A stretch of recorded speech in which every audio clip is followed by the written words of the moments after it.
Jeshi la Polisi mkoa wa Dodoma leo tarehe 14 mwezi wa 6 2026 linatoa taarifa kwa umma kama ifuatavyo.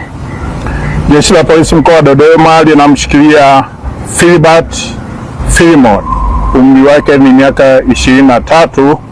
Huyu ni mwanachuo wa chuo kikuu cha St.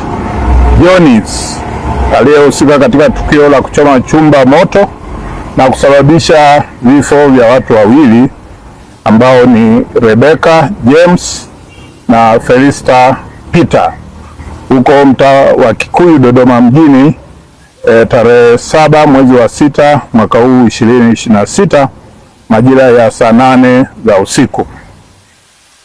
Baada ya tukio hili la uhalifu kutendeka, Jeshi la Polisi Dodoma lilifanya uchunguzi wa haraka na wenye umahiri wa hali ya juu uliofanikisha kubainisha kuwa tukio hili limetendwa na mtuhumiwa huyu.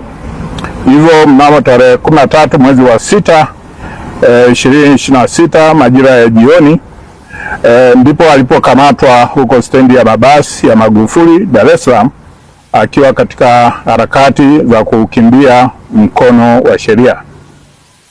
Aidha, mtuhumiwa amekiri yeye mwenyewe kutenda kosa hili kwa kutumia mafuta ya petroli lita 2, sababu kubwa ikiwa ni wivu wa mapenzi baada ya kuachwa na mpenzi wake ambaye kwa sasa ni marehemu Felista Peter Francis ambaye alimpata mwanamume mwingine.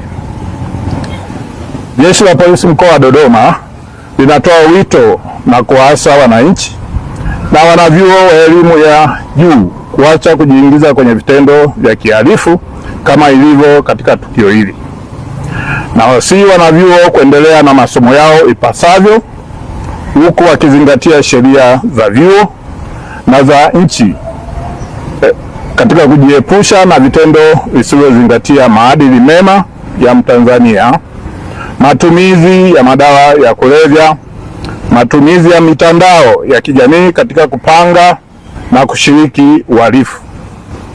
Pia watafute msaada wa kisaikolojia na kutembelea washauri nasihi ili kukabiliana na msongo wa mawazo.